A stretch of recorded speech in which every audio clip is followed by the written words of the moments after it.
Well, the Bible is an interesting book because it's literally transformed the world. It's the foundation for Western civilization. In fact, you can't really understand Western civilization if you don't have a working knowledge of the New Testament. And I mean that really sincerely. Whether you're a believer or not, the Bible's foundational to Western civilization. The Bible is written by 40 different authors over a period of 1,500 years. So it's very different than the Quran, which really rises or falls on Muhammad, right? You know, the Quran are the musings of Muhammad. And, you know, he wasn't even sure he was talking to God. And he talked to his wife, and she's like, oh, okay, go with it. You know, so the Bible's very different. The Bible's been vetted over many centuries. It's sort of a situation where, like, the cream floats to the top. There are other books, certainly. People say, why isn't the Gospel of Thomas included in the New Testament? Well, let's start with the fact that it wasn't written by Thomas at all. It's a complete fraud. How about the Gospel of Judas? Same thing. These are second century Gnostic manuscripts. So when people say things like on the History Channel, well, you know, they chose to include these books and not the other. If you were a scholar and you really knew all this stuff, you wouldn't have chose it either. We'll just keep it simple like that. But anyway, the Bible is foundational to many ideas that have shaped the world. I just listed a few of them just to give you an idea. Do not trespass on the land of another. This is foundational stuff to modern society. This is foundational to law, and I'm a lawyer. Leave food in the field for the poor. When you harvest, leave some food behind for the poor to glean. Do not steal. Do not commit fraud. Do not lie. Do not rob or oppress.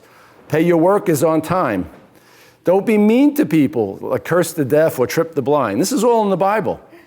God is watching. Live with that in mind. Do no injustice in court. Justice is blind to both the rich and the poor. Don't slander. Don't hate. Reason with people. Don't exact revenge. Don't hold a grudge. And as I said, love your neighbor as yourself. These are principles that are found in the Bible. I don't think anybody could really argue with these things. The Bible gets a bad rap because, you know, it's certainly used by people to beat other people down. I have people that I know that will take the Bible and club you over the head with it, you know, and to the point where you don't want to even talk to them because it becomes a weapon in the hands of some people. But the Bible really has a bad rap. It says a lot of really great things. For example, in the Old Testament, the Tanakh, it says an eye for an eye and a tooth for a tooth. Now, what people don't realize, that's actually a limiting principle. That's actually a limiting principle. Somebody takes an eye, only take an eye, whereas you may want to kill him for taking your eye, but it's a limiting principle. So it's an eye for an eye. If he only takes a tooth, only take a tooth. And so the Bible has a lot of really good things that are in it. There are so many expressions that we use in everyday life that are from the Bible, you know, that we don't even realize. It's such a part of the fabric of society that even whether we read it or not, we're immersed in biblical truth or biblical principles. You know, phrases like as old as the hills, as white as snow, sins red as scarlet, my brother's keeper, you know, flying the ointment. You know, I could just go on and on. There's just so many phrases that are part of the fabric of who we are that come from the Bible. And so we see that, you know, we can't really get away from the Bible. Even the language that we're all speaking here, most of us are speaking English. I know one guy speaks French, at least, is French. But the English language, you don't have the English language if it's not for William Tyndale. And William Tyndale is the architect of the English language, and his book is here, the Tyndale Bible. He created words that we use while he was translating the Bible. So even the English language you can't have out of the context with the Bible, and at least the New Testament. The Bible is interesting because it's the only religious book, and this is true for the Jewish part and the Christian part. And by the way, the Bible's predominantly Jewish. I don't even know if you know that. The Bible is written by 40 authors, 39 of whom were Jewish. Only one, Luke, was not Jewish. So the Bible is a very Jewish book. Jesus, who is called by Christians the Messiah, the word Messiah is Hebrew for Christ. And so this is a very Jewish thing in a lot of ways. Now, I understand there are differences between Christianity and Judaism. Believe me, I get that. But the thing that I want to make a point I want to make that's really important is that Jews and Christians, we agree on the facts. What we don't agree on is the interpretation of the facts. Muslims and Christians and Jews don't even agree on the facts. Muslims say, for example, that Jesus Christ was never crucified. They say that God made Judas look like Jesus, and the Romans got Judas by accident in place of Jesus. So that's not historically correct on any level. So the Jews and Christians would certainly agree on the facts of the Bible, but even the facts of the New Testament, what they would disagree on is the interpretation. Like everybody agrees there was an empty tomb for Jesus. Everybody, from the beginning. What we disagree on is what happened to the body, right? So there's a lot of overlap between Christians and Jews. Now, the impact that the Bible had is just gigantic. Now, there are only 14.2 million Jewish people in the world, but the impact of the Jewish people has been extraordinary. For example, even though they only comprise 0.02% of the population, Jewish people have won 20% of the Nobel Prizes. That's an amazing statistic. And what do they get for that? Persecution. The Jewish people are simultaneously the most loved and the most hated group of all time, right? And in some contexts, Jewish people are considered the chosen people. When I hear that, I believe it, by the way, the Jewish people are chosen people, but I say to myself, chosen for what? It's a very difficult history when you deal with the history of the Jewish people. They tried to be stamped out by many different people over many different periods, most recently by Adolf Hitler and the Nazis.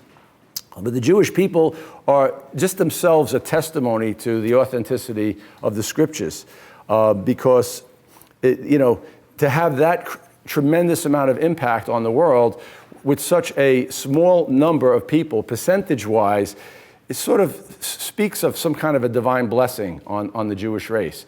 But again, I do think the Jewish people were a chosen people. I say chosen for what? What I believe is my personal belief now, that the Jewish people, God chose them as a canvas, the way an artist chooses a canvas, to paint a portrait of himself, so that people could understand God. Because God is a relational being in my belief system, and you cannot understand God apart from relationships. So for God to just sort of dictate, well, I'm like this, and I do this, and this is, it sort of would go over our heads as a human race.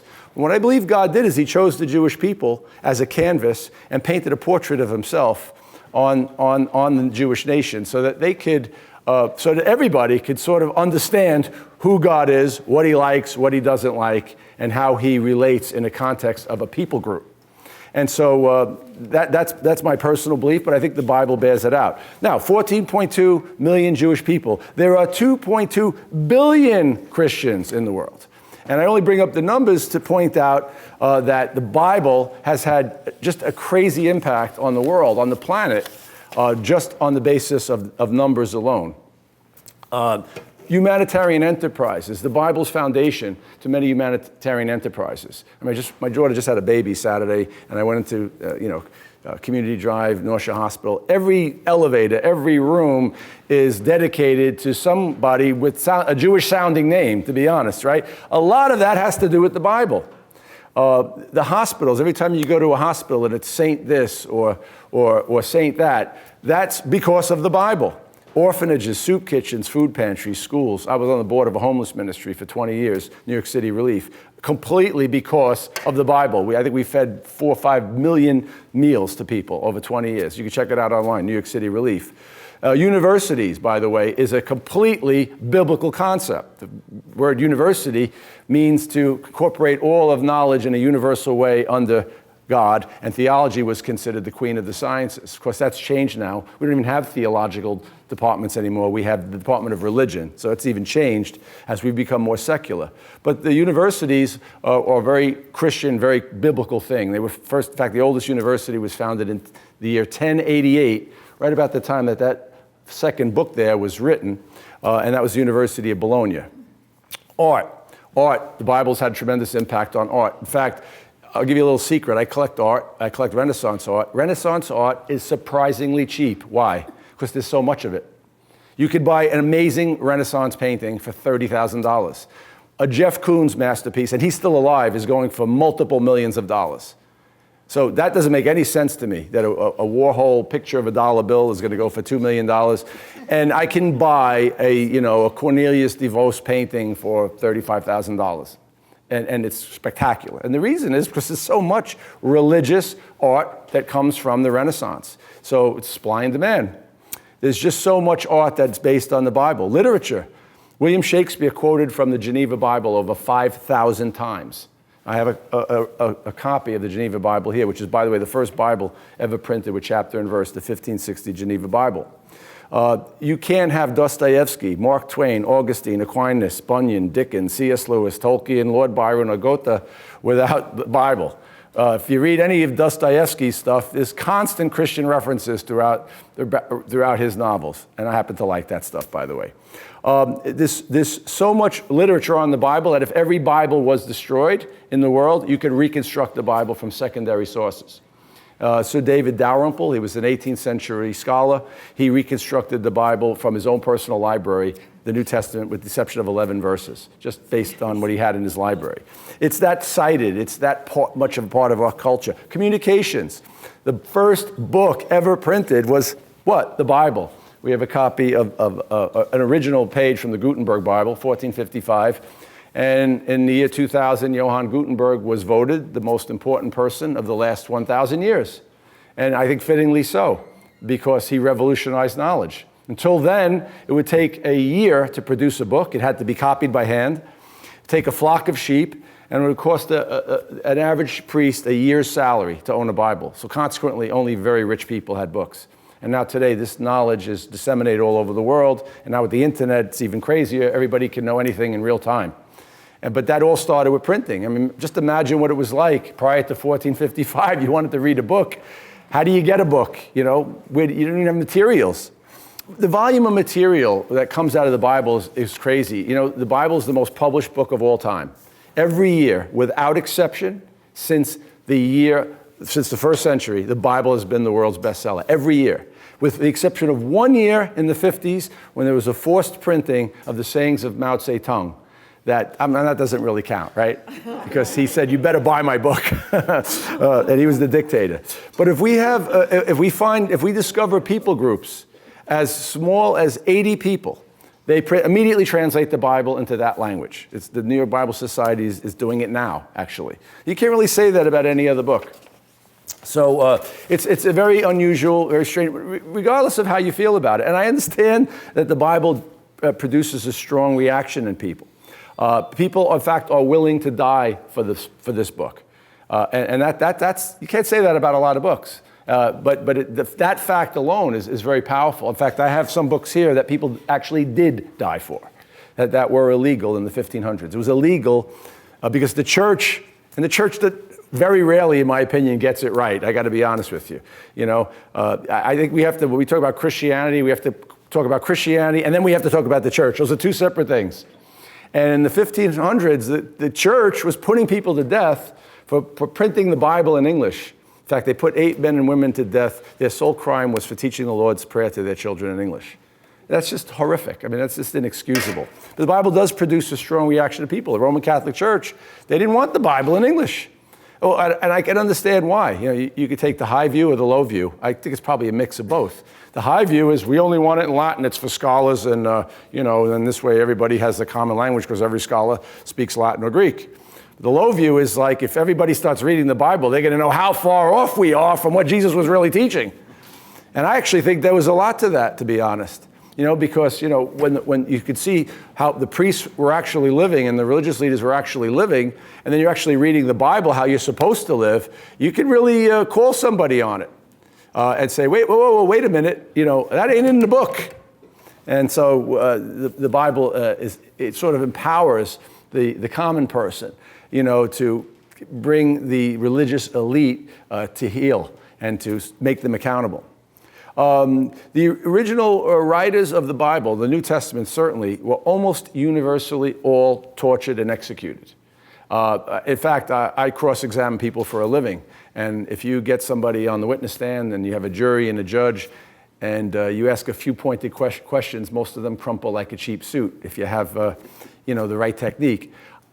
Yet the disciples, the writers of the New Testament, all of them not only were executed, they were horribly tortured. According to church tradition, Peter was crucified upside down. Some were boiled in oil, sawed in half, whipped, you name it. And none of them disavowed their testimony of what they wrote about. So the Bible, it produces a strong reaction in people. Both the writers and of it, the ones that are critical of it, and whenever you bring it up. In fact, wars have been fought over the Bible. The 30 Years' War, for example, from 1618 to 1648. These were inter-Christian wars. We're not supposed to do that. We're supposed to turn the cheek, but yet they're killing each other. The 80 Years' War from 1568 to 1648. The French Wars of Religion. 1562 to 1598. The Northern Ireland Troubles. Remember the Troubles when they were blowing Catholic versus Protestant? Although most of the time there were other factors involved that were economic, and it wasn't always religion. But, you also, today, now you have the jihad, which has been going on since, roughly 700 AD. And, people talk about the Crusades. Well, there were about 20 crusade battles. There have been 548 jihad battles, and they're still going on. The Crusades ended, in case you didn't know. The Crusades ended. The jihad's still going on. So what I'm saying is, let's not say it's the same. It's not the same. And by the way, the Crusades were mostly defensive wars, right? They were blowing up people, sites, just like they're doing now. And finally, somebody said, you know what, this is a just war. We have to intervene. It's not the ideal situation. I will point this out, though. Christians and Jews do bad things. When Christians and Jews do bad things, they're not following their book, okay? In certain other religions, which shall remain nameless, when they do bad things, they are following their book, and they are following their leader. To me, that's all the difference in the world. We'll leave that for now. The Bible's been banned, praised, restricted, cursed, burned, desecrated, fought over, and contested. It's the only book that I know of that people swear at and people swear on it. And it's probably for the similar reasons that the Jewish people are so persecuted. I just pulled this off the internet, that the Jewish people are the conscience of the world, which is, and Gary, you and I have talked about that, which I think is one of the reasons why they're persecuted. But you know who said that? You never believe who said that. It was Adolf Hitler that said that. And I read this from a Jewish website. Shanna Weisberg wrote this in October of 2014. She said, "Dear readers, who has said that the Jewish people are the moral conscience of the world? No, it's not a great Jewish prophet or a righteous non-Jew. Hopefully I'm a righteous non-Jew. I think Gary thinks I am, who admired the Jewish people. These words are ascribed to none other than Adolf Hitler. May his name be erased. In Hitler's words, conscience is a Jewish invention. It is a blemish like circumcision."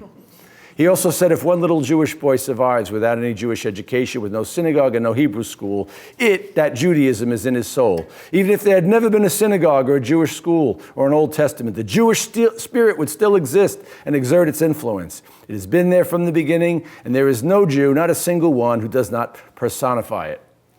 She goes on to say, to Hitler, having a moral conscience was repugnant and despicable. Scruples could deprive an individual from realizing his self-gratifying goals.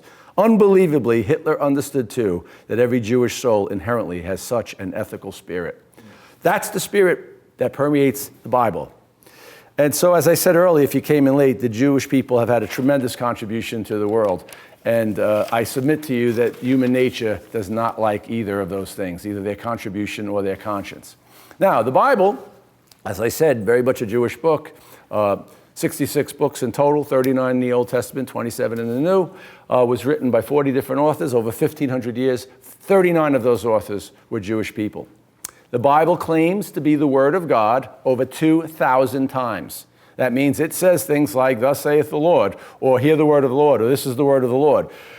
Just that fact alone makes it important, and it also begs the question. There's really only two options. It either is the word of the Lord, or it's the biggest fraud ever perpetrated on mankind. There's no middle ground. It's just the way it is. I'll leave you to decide what it is. But this claim itself invites a lot of criticism, because anything that's going to claim to be the word of the Lord is going to, people want to take shots at it. And people are going to look for ways to undermine it. First of all, we feel smart if we can criticize the Bible, because, if I can knock it down a peg, that says something about me.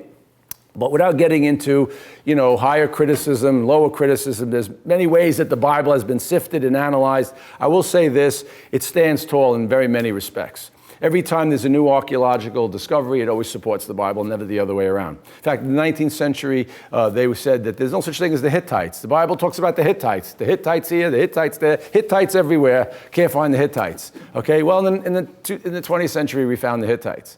Later on, they said there's not even any evidence for Pilate. A lot of talk about Pilate in the New Testament.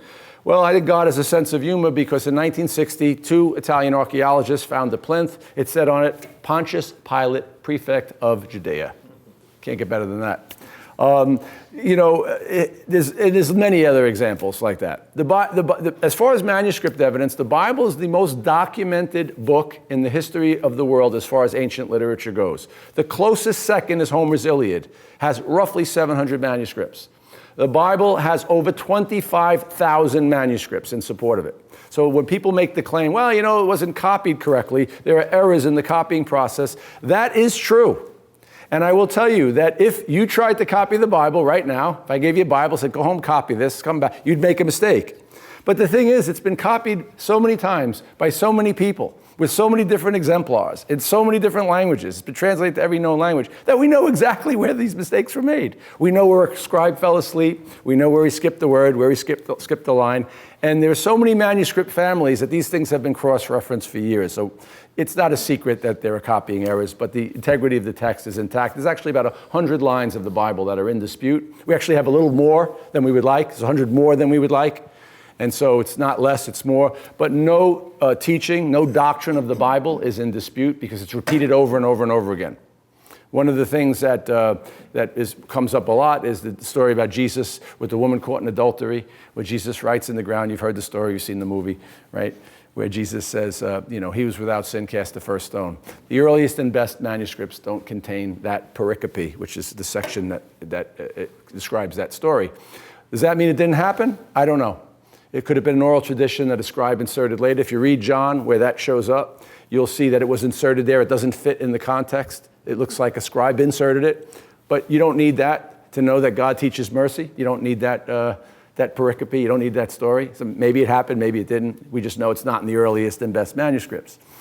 So there's an abundance of manuscript evidence. The other thing about the Bible that's really strange is that portions of the Bible that were written were considered to be scripture, namely Holy Writ, while the authors were still alive. And that's provable from internal references within the Bible, where Paul is quoting, where Peter is talking about Paul, and they didn't even get along, right? These are two guys that clearly had a fight in the Bible. They didn't even get along, and Peter refers to Paul's writings as scripture while Paul is still alive and the ink is barely dry on the page. You can really say that about no other holy book. I mean, the Hindu Vedas, it took them hundreds of years to achieve this legendary status of Holy Writ. Hundreds of years for these legends to evolve, and somebody later on said, I think they're holy. That was not the case with the Bible. If you're Jewish, you know that Moses said, I talk to God. I asked the doctor in the gym, I was working out. I said, Harvey, did Moses talk to God or did Moses not talk to God? He says, for Moses, it was true. I said, that's not what I asked you, dude. I said, was Moses mistaken or did he actually talk to God or did he make it up? Those are your three options. He goes, for Moses, it was true. And we went back and forth. I said, so I'm asking you, is it objectively true? Did Moses talk? No, we went back and forth. But the bottom line is either Moses talked to God or he didn't talk to God. He says he talked to God. Okay, and that's something that you have to decide whether you believe or not. But the Bible stands tall in a lot of ways. One of the amazing things about the Bible, one reasons why people consider it to be the Word of God, is that the prophecies have been fulfilled in crazy detail. Nothing like Nostradamus, where you have, sort of general prophecies, you can make them apply to the Twin Towers or something, or they could apply to just two trees in your backyard. The Bible prophecies were fulfilled in crazy detail. And if you ever wanted to really do a study on that, it's actually shocking. I encourage you to go read Isaiah 53. It's an amazing prophecy in stunning detail about events that weren't going to happen for a while. Jesus himself pointed at the temple and said, within a generation, this temple's not going to be here. And the disciples said, are you really, seriously? Are you kidding? It took like 62 years to build this temple. And you're telling us that within 40 years, within a generation, it's not going to be there? Well, we know that in 70 AD, the legions of Titus Vespasian came in and they decimated the temple. In fact, Jesus said not one stone will be left upon another. Well, a fire broke out in the temple. They didn't want it to happen, but the fire melted the gold and the soldiers had to get the gold. And what did they do? They literally pried one stone off another. And that happened within 40 years. Shocking stuff like that. There's so much of it. It's just mind-blowing. It would take books and have been books written about this. Problem is nobody reads them. The other thing that's cool about the Bible is that a lot of negative information is recorded about the people, the characters in there. For example, I just mentioned the fight between Peter and Paul. If you were conspiring to write some kind of book to prove a point, you'd leave out stuff like that. For example, David, who was, Bible says, was a man after God's own heart, King David. And he was the king, so he was an all-powerful czar, right? He could have done anything. He could have squashed anything. And yet we have recorded in all sordid detail how David, in a very dishonorable way, slept with one of his best generals, best friend's wives, got her pregnant, tried to hide it, and when that didn't work, had the guy killed. I mean, it doesn't get worse than that, right? And yet that story is in the Bible, and the only thing we could say is it's probably true. Because why would you leave that there? The king could have done away with that for sure. We have women as the first witnesses of the resurrection of Jesus, which is actually hilarious because legally women were not allowed to be witnesses in the first century. They were considered chattel. They were incompetent to testify. And yet the women were listed as the first, and one was a prostitute. How'd you like to put her on the stand? So what did you see? And before this, what was your occupation? Really? And you're telling us? No, But this is recorded the way it is because that's what happened. That's how it went down. And so Catholics say Peter's the first pope. Whether he's the first pope or not, I don't know, but he clearly was a leader in the early church. Now, Peter got up and said, other people may deny you, Jesus, but not me, right? Made this gigantic boast. And by the end of the night, as Jesus said, before the cock crows twice, you're going to deny me 3 times. He's denying Christ, that they even knew Jesus, to a little servant girl. It's humiliating, actually. I have a painting in my house of Peter crying, wringing his hands, Peter penitente. But that story's in the Bible. Why? Well, because it's probably what happened. He could have excised that portion. Now, as far as archaeological discoveries, one of the coolest archaeological discoveries is the Dead Sea Scrolls. And this sort of puts to death any argument. This is what we call the smoking gun argument as to whether the Bible was recorded accurately or not. Until 1947, 1948, the oldest copy of the book of Isaiah that we had was from 900 AD. That's like knight in shining armor time. That's Vikings time. And Isaiah wrote about 500 or 600 BC. So say 600 BC, 900 AD. We have a 1,500-year gap from our earliest Isaiah to when Isaiah wrote, right? And yet scholars said, well, we believe we have a pretty accurate Isaiah. Well, but it's 1,500 years from the original. How do you know what happened in between? No, we think we got this. Okay.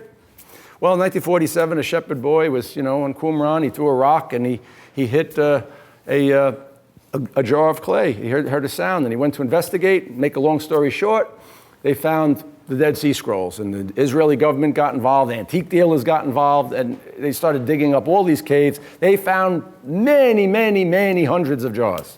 Well, one of the scrolls they found was the Great Isaiah Scroll. And why it was important is because it was complete. And so they unrolled it, and they couldn't wait to check it out. Here we go. We have now, and everybody agrees this is from 100 BC. So it's 1,000 years earlier than the earliest one we had, the 900 AD one. And what do they find? Word for word identical, with just a few slips of the pen, a few stylistic differences, and just some changes in just the way things were done a little differently in terms of linguistically. But the message is exactly the same. The language it's the same. And sort of that should put to death any argument that the Bible wasn't copied correctly. At least for me as a trial lawyer, that's the kind of evidence you hope for that you have in court. And so the Bible has basically, it's every time there's a discovery, it's proven more accurate. I hear people say, well, the Bible keeps women down. Well, we know Islam keeps women down, that's for sure. You can't even drive. Somebody just told me about 3 pilots that were piloting a plane, and they landed in, I think it was Saudi Arabia, where they're not even allowed to drive, but they're piloting the plane. This is crazy, right? But the Bible elevated women. Now, I got to tell you, the church, it sometimes takes 2,000 years to get it right? But the truths are already in the Bible. It's taken the church a long time to sort of catch up to what was taught. For example, the Bible speaks about the circle of the earth in the book of Isaiah, where, we have people who believed in 1491 that the world was flat, right? But yet the Bible does say, it talks about the circle of the earth. There's a lot of stuff like that buried in the Bible when you really read it. And so things that the Bible had right from the beginning, sort of it's taken the church a long time to catch up to. I hear the argument all the time, what about slavery? Well, if you know anything about William Wilberforce, he was a Christian man. He gave up his right to be Prime Minister of Great Britain so that he could single-handedly end the slave trade. And he did that because of his Christian principles.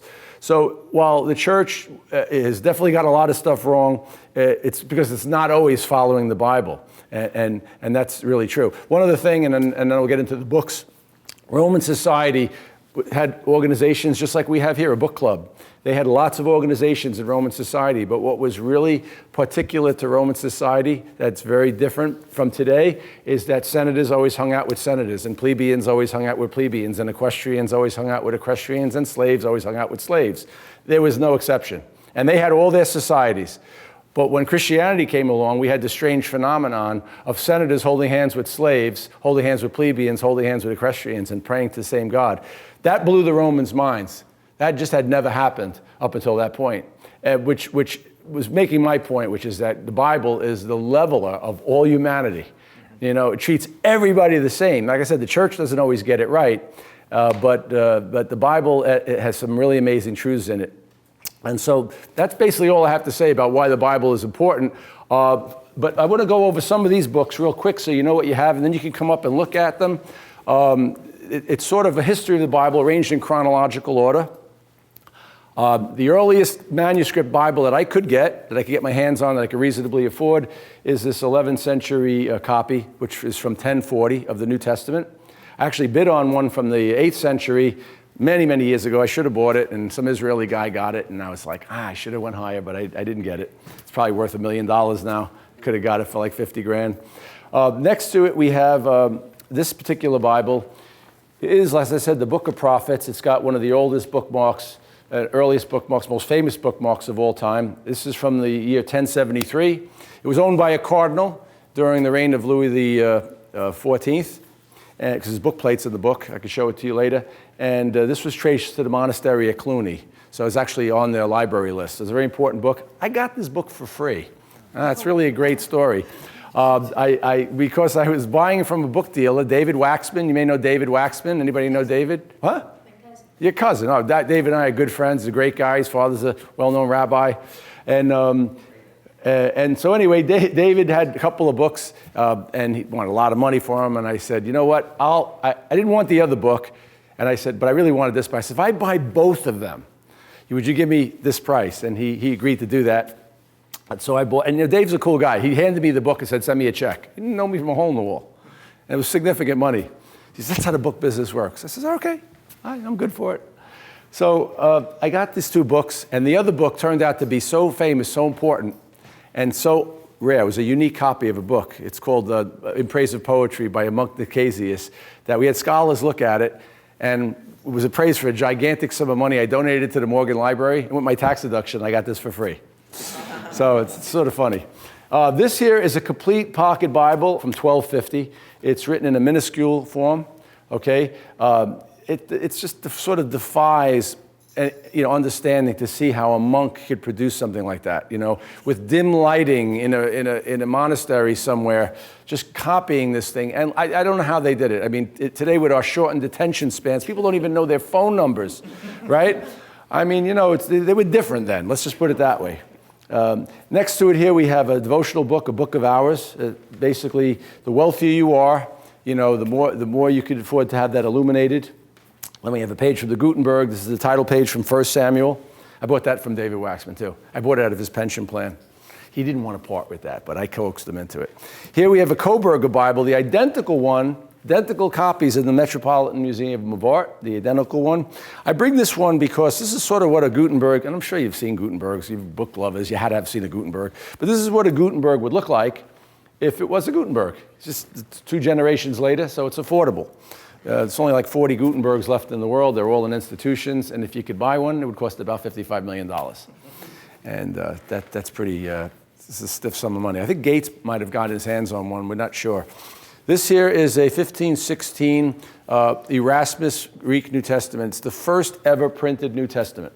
Really important book because that becomes the foundation for this, which is the Textus Receptus. You've heard of that. It's Latin for received text. This is the 3rd edition of the Stephanus Greek New Testament, which is based on the work of Erasmus. Stephanus almost went bankrupt making the type. It's sort of a cool little book fact because it was hard to carve this stuff, right? And, what kind of a market do you have for Greek New Testaments, right? I mean, it's not like a bestseller.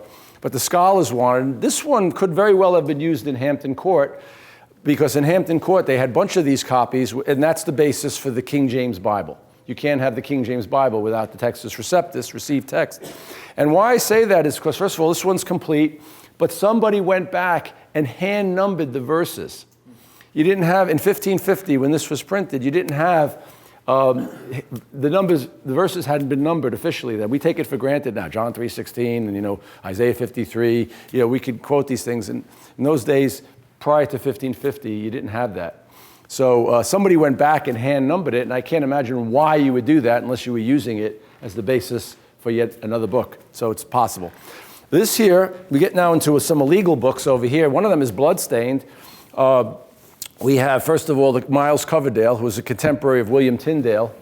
There's 6 copies of this book known in the world. This is this one here in the orange. It's not very sexy to look at, but it's very important because it's a 1538 English New Testament, and people pretty much were getting killed for putting the Bible into English. William Tyndale was burned at the stake by the church and mercifully strangled before he got to the flames. And his sole crime was translating the Bible into English. His contemporary was Miles Coverdale. They were part of a society that met in the White Horse Inn. There were about 50 guys. All of them were martyred, killed, except Miles Coverdale. He survived. And he somehow got away with printing this book. And they always dedicated it to Henry VIII, like all this laudatory language, maybe figuring that it would spare them somehow, but it never did work. And the next book is a 1553 first illustrated Tyndale, which is in remarkable condition. It's even got the title page. Most of these books do not have the title page, and for the simple reason they would rip them out, so that if they were caught with them, they would say they didn't know what they had. And the students were the radicals of the time, much like the students were the radicals of the 60s, except they were radical in a very religious way in those days. And they were on campus carrying these books, hey, Joe, did you see what I got? I got a copy of the English New Testament. Really? Let's go to your dorm room and read it. Seriously, that's what was going on. And that sparked the Reformation. That was sort of what was going on at that time. Next to it is the Geneva Bible, the 1560 Geneva. That's the first one with chapter and verse. That's that edition, the first edition Geneva, is the Bible that came over on the Mayflower. It was also the Bible that they, it was the Christian Bible for basically 100 years. From 1560, when the first one came out, till about 1660, when it was gradually supplanted by the King James. And it was supplanted by the King James because the King James is more poetic. It was actually designed with a cadence so that when you could remember the scriptures easier. In fact, that was Tyndale's vow. He said to one of the bishops, he said, "It is my desire that I will make the plowboy know more of the scripture than you do." And you sort of hurled it back in the church's face, because he knew they were all corrupt. Finally, the Catholic Church said, no, we can't beat him, we might as well join him, and they printed the first ever English Bible, 1582. That's the Reims New Testament, and you've heard of the Dewey Reims. Right, so that's the Reims New Testament. Next to it here is an original 1611 copy of the King James Bible. That's you've heard of the he version and the she version, because there's a typographical error where he went into the city, and I think it's Ruth 3:15, or she went into the city. And we know it had to be she went into the city, so the she's the second edition, so a lot more affordable. Although now they say that there were 2 presses going at the same time, and the sheets got all mixed, and there are so many that they don't even know what went down first. The King James Bible is so important that that's the Bible Billy Graham preached from, that they, in 1911, they made a 300-year anniversary, sort of a novelty item, and this is a miniature printed King James. I found that on eBay, believe it or not, and complete with the box. And it's chained to a little toy wooden pulpit because that's how the Bible would have been handled. It was kept in the crypt of the church. It was meant for public reading. They chained it. Why did they chain it? 'Cause people being people would steal it, and they would steal pages. They're very rarely complete because people would pull out their favorite verses and the title page. They were all a mess. And of course, we had a great fire in London in was it 1666, I think it was, and so many of these things were destroyed. So it's very cool to have a complete one, and I have the map also in this one. Okay, the first ever book printed in America is a Bible, fittingly enough, but not even printed in English, certainly, not even in any European language. The first Bible printed in America was printed in the Algonquin language. And it's the 1663 Algonquin Bible. I have a page from it, because that's all you could afford is a page. A complete one is well over $1 million. Interesting story. John Eliot wanted the Indians, the Native Americans, to have a Bible in their own language. It was a problem. They didn't have a written language. They didn't even have an alphabet. So what did John Eliot do? He learned Algonquin. He created an alphabet. Then he created a written language, and he translated the entire Bible over his entire lifetime into Algonquin. You talk about a mission. That's incredible. And it's called the Eliot Bible for good reason. We're fortunate to have a page. It's really cool looking. And that's just, I don't know, it just strikes me. It's not even in English. It's not even in a European language. Now, the first European language Bible is German. And my good friend here, Gary Krupp, he's one of the few Jewish people I know that didn't come over in the wave of immigrants, right? How long's your family been here? 1745. They fought in the Revolution, right? Before that, yep. Exactly. And there was a town in Pennsylvania called Germantown. And until 1900, do you know, the vast majority of Americans were not of English descent. They were of German descent. Sort of posed a problem during World War I, didn't it? But anyway, the first Bible ever printed in a European language in America is the Sauer Bible in 1745, and it's in German.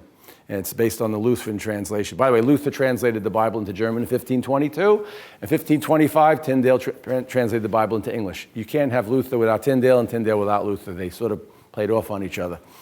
And so that's the Sauer Bible. And then the English Bible, the first one everybody thought would be the English Bible, the first English Bible everyone you've heard is the Aiken Bible, right? A-I-T-K-E-N, the Aiken Bible, 1782. But it turns out that 2 years earlier, there was a 1780 printing. And we have a copy of that Bible. There's only 2 copies in the world. Only 2. Well, the other one's in the Boston Library. Somehow I got it. If you believe in miracles, I got one. And that's this Bible here. It's very frail. I had to send it to a historical society to be conserved. And it's not complete, sadly, but it's so special. And that's this Bible right here, the 1780 New Testament, Boston New Testament. Over here, this colorful thing here is not a Bible. It's the only book here that's, besides the Book of Hours, it's not a Bible. It's a Fox's Book of Martyrs. It was a lifetime work of John Fox, Protestant, who was very upset that the Catholic Church was killing all the people. And these things are ridiculously rare. I mean, this one's hand-colored. It just doesn't happen. Also, courtesy of David Waxman. Great guy, great book dealer. I give him a good commercial. Tell him I gave him a good commercial. And this is famous for its woodcuts, which depict the horrific sufferings of believers over the century who have stood up for their faith and have had to endure the wrath and displeasure of people who didn't like what they were saying. Anyway, we don't fight over religion. You know, the Muslim religion is the fastest growing religion, but they grow by birth and they grow by taking over people and forcing people to convert, forced conversions. Christianity and Judaism, we only have one tool at our disposal, and that's persuasion. And so that's all we're allowed to do, and we try to do the best we can, and we try to live it the best we can so that people will say, hey, you know, there's something to this. So anyway, that's my talk. I hope you liked it. Feel free to come up and take a look at the books.